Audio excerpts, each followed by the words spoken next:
Buenas tardes, buenas noches. Aquí estamos nuevamente en la tercera edición de La Patria que te parió. Y el título para lo que vamos a tratar en el día de hoy es un poco hacer una síntesis de la inserción o la transformación que produce la robotización y la inteligencia artificial en las relaciones humanas. El título de hoy es El trabajo del futuro o el futuro del trabajo. Muy buena pregunta, ¿no? Porque Sí. ¿cómo se llama cuando se invierten Hemingway le llamaba los dichos dobles. los dichos dobles? Sí, que le puedes tomar de una manera o tomar de otra. Por ejemplo, un hombre puede ser destruido pero no derrotado. Puede ser al revés. Un hombre puede ser derrotado pero no destruido. Y se ponía elección dentro de esos dichos dobles. Bueno, y bajo ese título entonces, el trabajo del futuro o el futuro del trabajo, vamos a intentar hacer una breve síntesis de lo hablado. Hemos puesto material en línea para consulta de las personas que así deseen profundizar un poco el tema y que nosotros mismos nos ha ayudado en esta. Y vamos a refrescar la integración del panel estable porque hay gente que puede estar empezando a oír hoy. Maestro, si usted quiere... Bueno, el director del Montevideano, que es el que comenzó el programa, Álvaro Mogore Crucé, el doctor en sociología Gerardo Menéndez. Buenas noches. Y Hugo Giovanetti Viola, escritor yo. Hoy no contamos con un invitado especial porque decidimos hacer una cinta reflexiva, pero el viernes que viene está invitado Nelson Caula, un conocido historiador que ha profundizado mucho en muchos temas, pero sobre todo en el tema de la injerencia del artiguismo profundo de nuestra comunidad.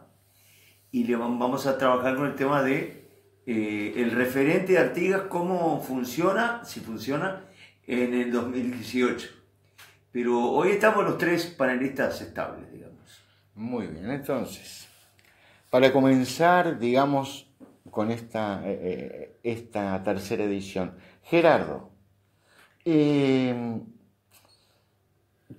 elementos inevitables nos estamos enfrentando? No es que nos vamos a enfrentar, nos estamos enfrentando. Bueno, a una serie de tendencias que parecen inevitables, ¿no? Y en lo que refiere a lo que estamos hablando ahora, la tecnología y el futuro del trabajo, hay una cosa, un concepto que se llama la ley de los retornos crecientes.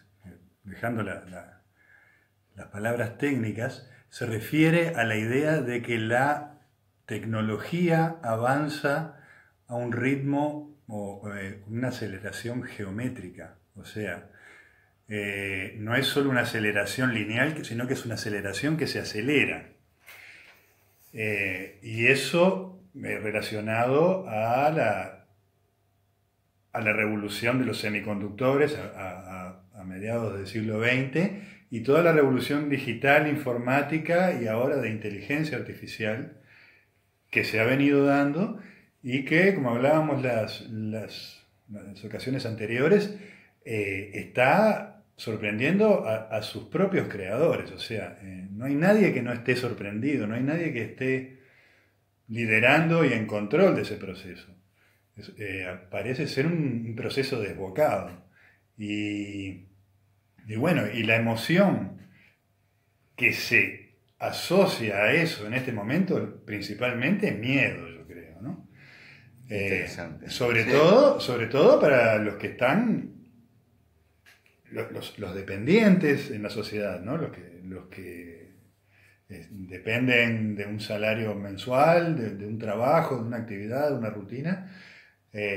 Las sensaciones de miedo porque las predicciones parecen cada vez más consensuales de que muchas, tal vez la mayoría de las profesiones que conocemos van a ir desapareciendo muy rápidamente, como ya hemos estado hablando, y predomina, yo creo, en este momento esa emoción, el miedo. Evidentemente, entre los que tienen los propietarios y los desarrolladores de todo eso, también hay una gran sensación y emoción de excitación, de optimismo, entre comillas, y de predicciones realmente que ahora parecen totalmente increíbles. Por ejemplo, uno de estos grandes, yo digo nombres que después la gente los puede googlear, a mí me parece que hay que ir conociendo, ¿no? Pero Peter Diamandis, uno de estos inversores y líderes de Silicon Valley, él habla de que vivimos un proceso de demonetización que va a llevar a que en 30 años cualquier persona pueda prácticamente producir cualquier cosa. O sea, él lo dice, sí, y esto no quiere decir que tengamos que tomarlo en serio como predicción científica. También puede serlo, ¿no? Porque la tecnología nos ha demostrado de que puede avanzar muchísimo más rápido de lo que podemos prever. Entonces, en 30 años, quién sabe. Pero lo importante es que hay un sector de la opinión pública que cree en esto. Y estos valores mueven a un gran sector de la clase más poderosa en este momento, económicamente. Y bueno, es una, por lo menos como creencia, es algo como creencia está vivo en la sociedad, ¿no? Que nos dirigimos a una abundancia total. Diamandis dice, en 30 años cualquiera va a poder tener un nanorobot al que le ordena que se reproduzca por 500 y a la vez les ordena que produzcan una Ferrari. Entonces cualquier persona puede decir, materialícese una Ferrari, por decir lo que ahora es un objeto de lujo inaccesible, ¿no? Entonces sería como un extremo de la demonetización que habla Diamandis. Pero esa desmonetización ya comenzó. No sabemos si en 30 años se va a llegar a ese punto que dice él, ¿no? Pero esa demonetización ya comenzó y es otra tendencia que acompaña a la tendencia a la desaparición del trabajo. O sea, van desapareciendo fuentes de trabajo, pero por otro lado van surgiendo otras y muchas necesidades se van haciendo prácticamente gratuitas. Cada vez más necesidades, cada vez se van haciendo más baratas, se van desmonetizando y se va precisando menos para adquirirlas. Entonces, estos utopistas positivos, optimistas de la transición que estamos viviendo, piensan que esa desaparición del trabajo va a venir acompañada también de una desaparición de la necesidad por la que se trabaja hoy en día, ¿no? O sea, adquirir cosas va a ser cada vez menos costoso y por lo tanto accesible sin tanto ingreso de trabajo, de lo que sea. Bueno, para tomar ejemplos prácticos y concretos en nuestra cultura, muy sencillo para que los que están escuchando lo vivan. En el caso de los músicos populares o los escritores, ya no publicamos en papel o cada vez se graban menos discos. O sea, se graban los discos, se escriben los libros, pero los soportes cambiaron, ¿no? Ahí ya la tecnología amenazó con tragarse al libro, pero no se lo tragó. Porque yo sigo escribiendo el libro y lo publico ahora en un sitio multimediático. El músico lo sube a YouTube. Ahí tenés una dialéctica de respuesta. O sea, que la producción creativa espiritual, digamos, o simbólica, me gusta más la palabra simbólica, esa no ha sido frenada en absoluto. No. Pero ahí yo voy a una base que creo que los tres estamos de acuerdo en algo, ¿no? Hay como una programación del ser humano, que así como el ser humano desde niño, uno de los enemigos de la fe en la vida es el miedo. Pues te dicen, el enemigo de la fe es la desesperanza. No, es el miedo. la lucha entre el miedo y la fe en la vida. Con la fe en la vida quiere decir en que uno tiene una intuición misteriosa de que las cosas están bien hechas, de que la naturaleza está bien preparada y que por ende la humanidad, si bien elige ir para un lado o para otro, tiene como un ADN psicológico. Todo eso ha cambiado mucho en el último siglo, ¿no? Freud lo negaba, pero Jung lo afirmaba. O sea, esa fe que... ayer estaba leyendo un artículo que voy a publicar, voy a mandar en el blog, que hablaban del tema del libro de Job. Y precisamente se tocaba ese tema de que cuando el hombre recupera, cuando Job recupera el estado de niño, esa aparente inocente fe del niño en la vida, es cuando se resuelve su situación. Y ahí una cosa que vos dijiste recién, Kierkegaard le llama la repetición. Vuelven determinados sentimientos que se habían perdido. Y bueno, ahí hablábamos también de la abundancia. A lo que se tiene se le da un valor muy distinto. No, quise poner dos ejemplos de cómo combatir. La palabra combatir puede estar mal entendida acá, de cómo acomodarse a lo que va mandando el campo de lo tecnológico. O sea, Hugo, tú lo que estás haciendo referencia como que naturalmente en el hombre hay un equilibrio a todo este panorama, pero lo que Gerardo decía en este panorama, hablaba de dos sectores. Un sector que siente miedo, que son, somos los trabajadores, porque ya no es la pérdida de fuente de trabajo, sino que es la desaparición de determinadas fuentes de trabajo. Ejemplos, porque Gerardo, lógico, proyectó mucho más allá del presente, pero partiendo de una realidad. Digamos, vamos a los supermercados hoy, ya comenzaron a desaparecer los puestos de caja y de embolsado. Está desapareciendo inclusive la función física, porque ya comenzó a activarse en el mundo los pedidos. Te lo traen a tu casa donde tú quieras. Tercero, esos depósitos mayoristas, que son los supermercados, son hoy logísticamente administrados por robots y cada vez más. Eso en el sector comercio. Publicábamos dentro de los materiales del Montevideano la pérdida en el cortísimo plazo de 3.500.000 puestos de trabajo solamente en Estados Unidos en cuanto a los camioneros. ¿Por qué? Porque de aquí a 5 años la sofisticación y la corrección de los ensayos de no haber chofer, desaparece el puesto de chofer. Son 3,5 millones nada más en Estados Unidos. Bueno, multipliquémoslo en el mundo. Hoy la distribución, en fin, desde la invención del tren. Ahora, yo quisiera ir a un eje arquetípico de pero permíteme, porque justamente voy al otro lugar que describió muy bien Gerardo, que es aquellos que tienen cierta, y dijiste una palabra muy sugerente, excitación, para que todo esto se genere y se concrete. O sea, son aquellos de que evidentemente no están teniendo miedo, sino que ven una oportunidad. Bueno, tampoco es tan así. Yo creo que excitación también tenemos todos, ¿no? Ansiedad.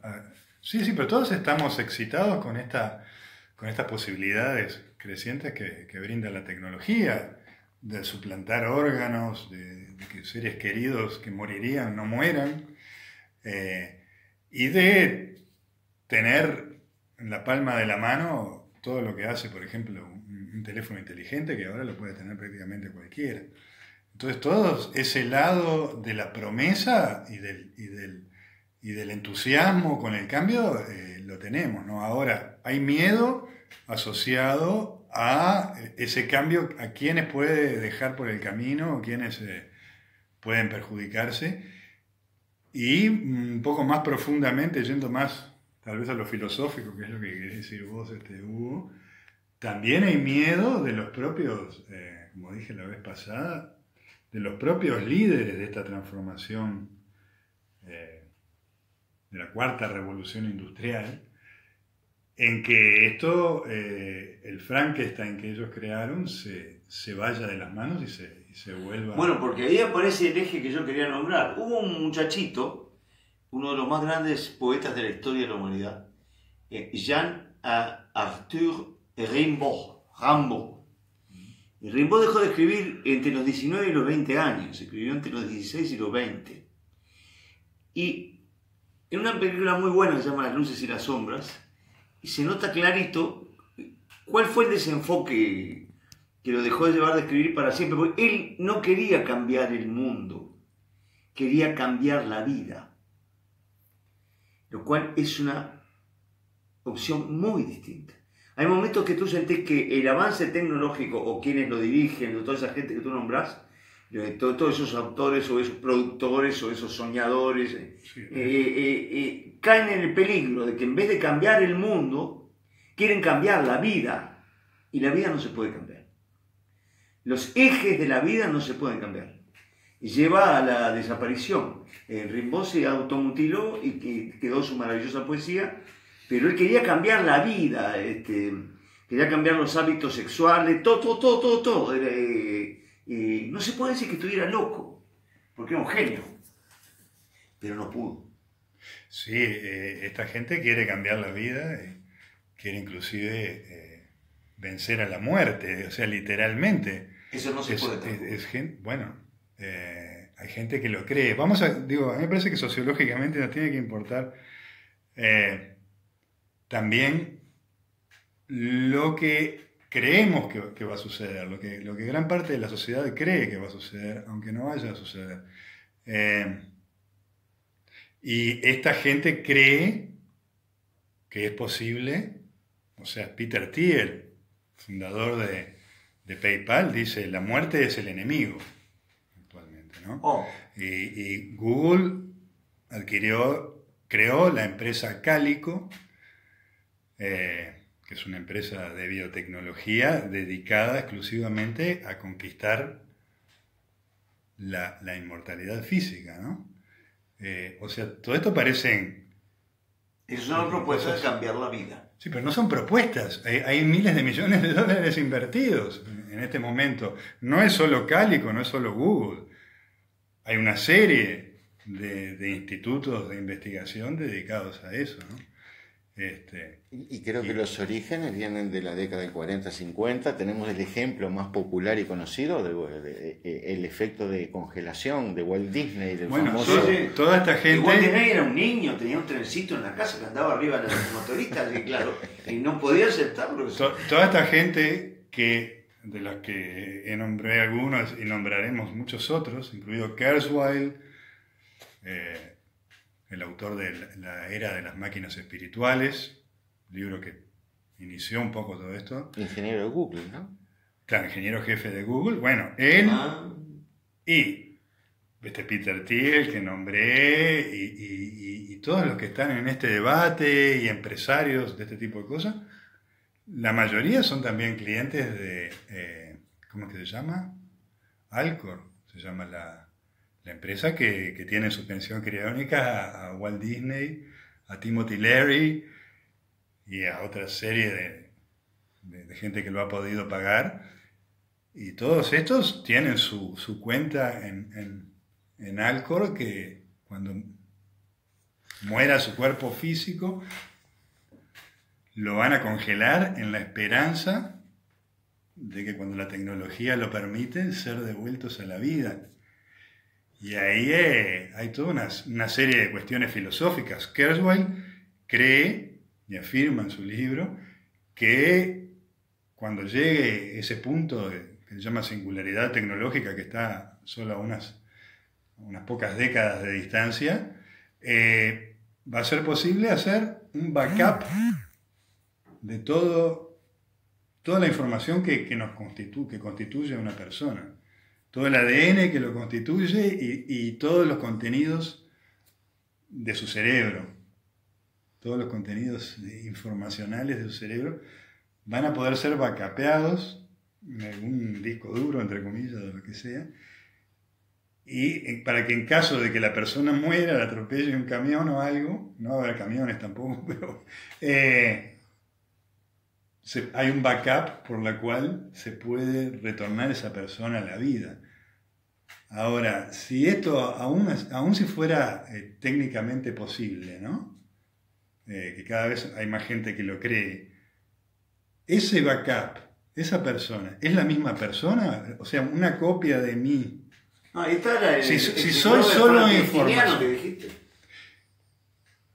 Sí, el Frankenstein ese que estoy hablando es más general, no es Claro, pero es una cosa por el estilo. Sí, bueno, digo, cada uno tendría su propio backup y su propio Frankenstein personal, vamos a decir, como sí. Un avatar que vos decís. Claro, no olvidemos que ya a esta altura de lo que está hablando Gerardo, como bien dijo, en algunos decenios no muy lejanos, sí. Siempre y cuando no tomando en cuenta que la propia tecnología se autorreproduce a sí misma, además que multiplica la proyección geométrica de que tú hablabas. Claro. La pone a niveles exponenciales. Sí. Bueno, no olvidemos que todo esto entonces nos está llevando a un pensamiento, una filosofía que está elaborando, se está inyectando todo el interés. Pero por otro lado, y permítanme volver a pensar en todos aquellos que todavía no pueden ver, pero sufren las consecuencias de.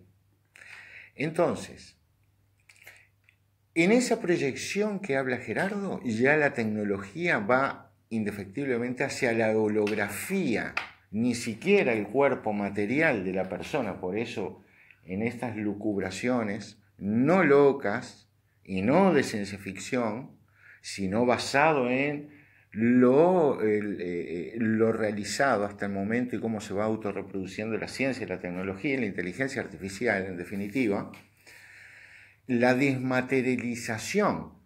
Entonces decimos, bueno, esto ya estamos hablando, estamos locos, estamos hablando en el... No. La desmaterialización hoy, las relaciones humanas que tenemos todos y por lo cual nos estamos comunicando, llámese Facebook o cualquier red social, nos pone en contacto punto a punto, sin estar presente, entablando relaciones y no estamos presentes. Es más, vemos en las fotografías de que reuniones de personas donde los que están presentes en esa reunión ni siquiera están presentes porque están a través de su celular, quién sabe cuántos miles de kilómetros, está su conciencia en otro lugar. Digo todo esto... Un tema con respecto a la tecnología, sí. Lo que dijo Gerardo, que es muy interesante, muy importante con respecto a ese, lo que yo le llamo el infantilismo de Disney, ¿no?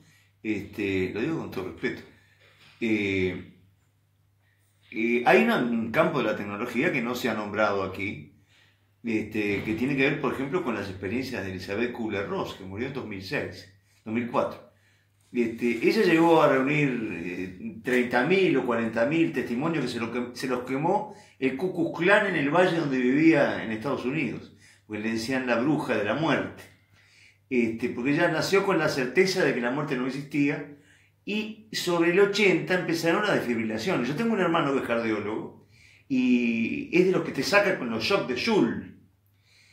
Y mi hermano no es especialmente religioso, simplemente me ha contado testimonios que suceden en el CTI cardiológico de la Española, que te da frío. Pero quiero nombrar un caso concreto, el caso de Carl Gustav Jung, que cuando tenía 60 años se murió. Un ataque al corazón y se murió. Y no había desfibrilaciones, simplemente lo sacaron a masaje. Y el médico que lo masajeaba, que era un íntimo amigo de él, le gritaba: vamos, Carl, que hay mucho por hacer.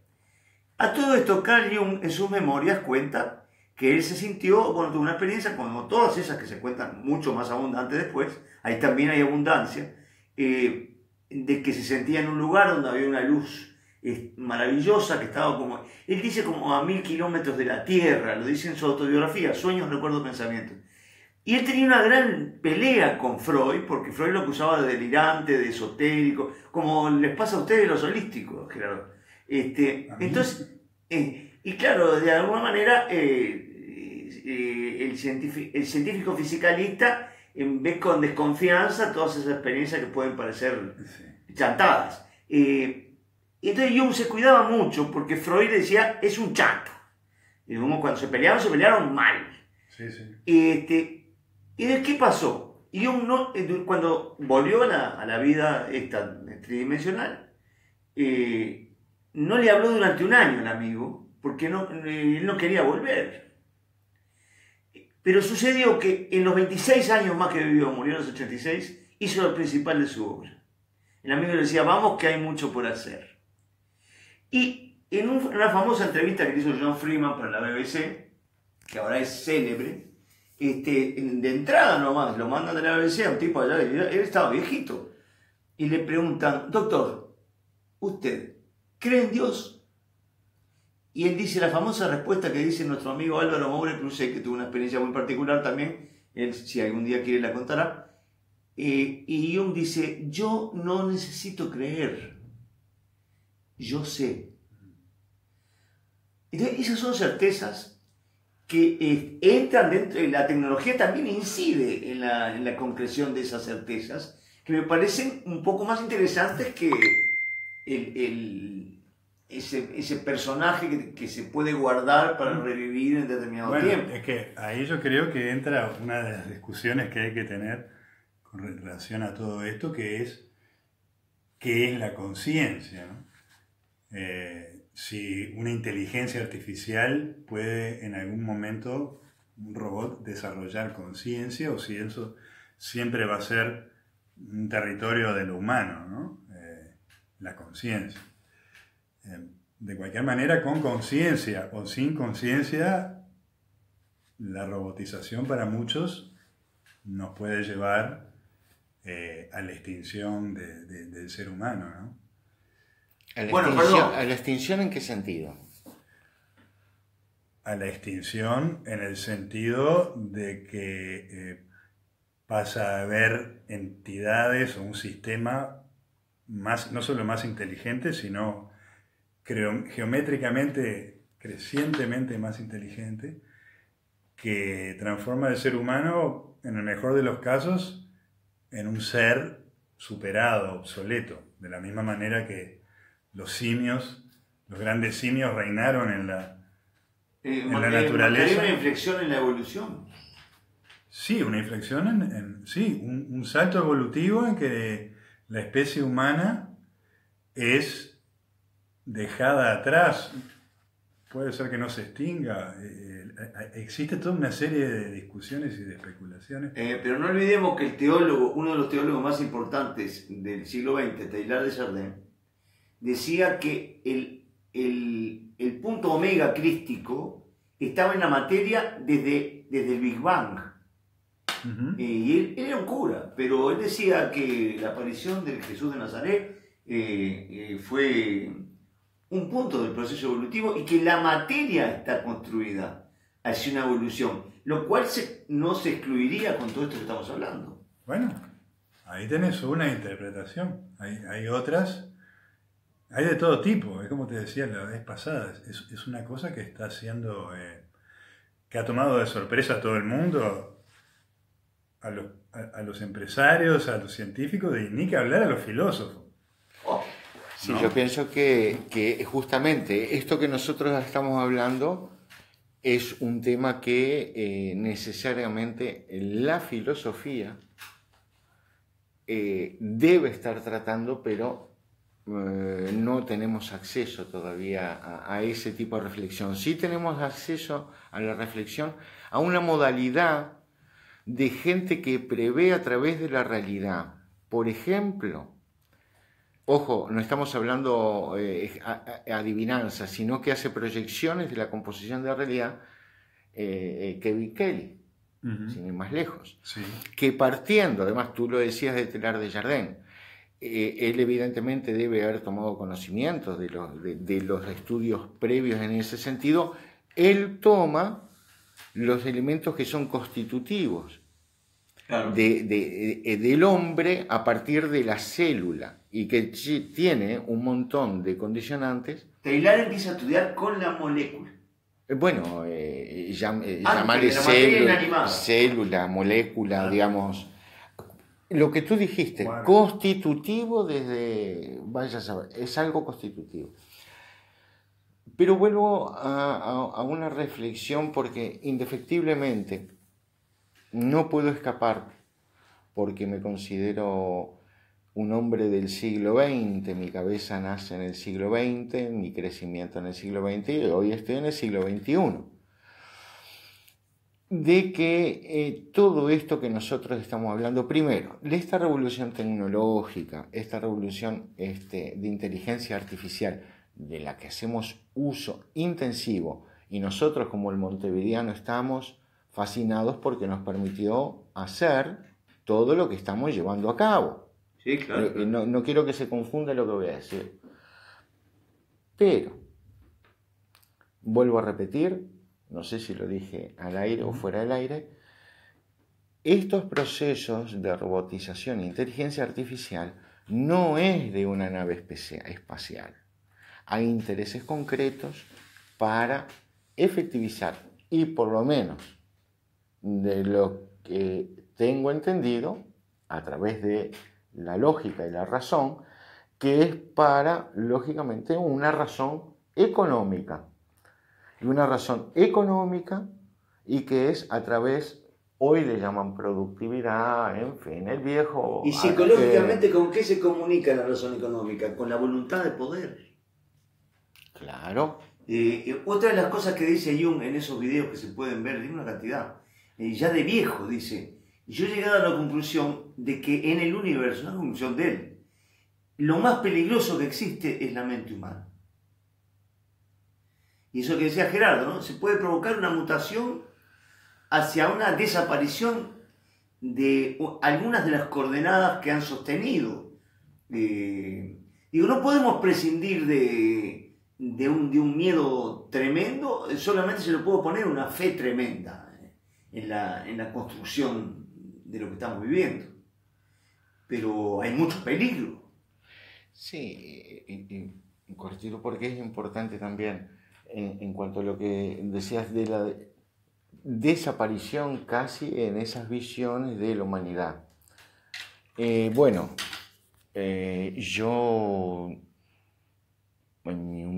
humildemente no creo eso, porque parte de la vida es todo lo que existe. No va a dejar de existir la vida. Sí, es una corriente, ¿no? ¿Verdad? No, claro, no va a dejar de existir la vida, va a dejar en el caso ese que estamos hablando, sí, dejar de existir la vida humana. Para existir la vida, y ahí entra una palabra que también creo que cualquiera que esté preocupado por estos temas tiene que saberla, que es la idea de lo poshumano o el poshumanismo, ¿no? Uh-huh. Que es todo un movimiento filosófico y tecnofilosófico que se ha generado principalmente a través de la internet desde los años 90, pero viene de más atrás, en que creen que la humanidad se dirige hacia su propia trascendencia en lo poshumano. Nada en la historia del universo ha permanecido estable para siempre. Toda especie tiende o a extinguirse o a evolucionar en otra especie más apta, vamos a decir, en términos darwinianos, ¿no? Sería la primera vez, que una especie llega a un cierto punto de evolución y sigue en una horizontal, que es lo que llamamos ahora el ser humano, o la mente humana, o la inteligencia humana. Yo suscribiría de que genera otra vida, sí. Porque, ¿sabes el temor que a mí me da toda esta corriente de pensamiento? Que es la vieja corriente de pensamiento de dominación, de que el hombre es capaz de hacer desaparecer al hombre, perdón. Lo tenemos de la década del 30, 40 y 50 con la bomba atómica, el poder del hombre, tenemos el botón que va a hacer desaparecer la bomba de hidrógeno, y si vamos para atrás, siempre el poder va a decir que tiene la suficiente fuerza para hacer desaparecer al hombre. Entonces, lo que nos demuestra la historia hasta ahora es que el hombre no es capaz de hacer desaparecer la existencia de la vida. Está muy bien lo que tú decís ahí, cuando decís en la evolutiva se transforma, la línea evolutiva se transforma. En eso yo suscribo más, transformarse, pero no que a través de todo esto desaparezca. ¿Por qué? Porque la vida misma, todo existe, y esto es una cosa filosófica, porque existimos. El día que dejemos de existir, los hombres, deja de existir el universo.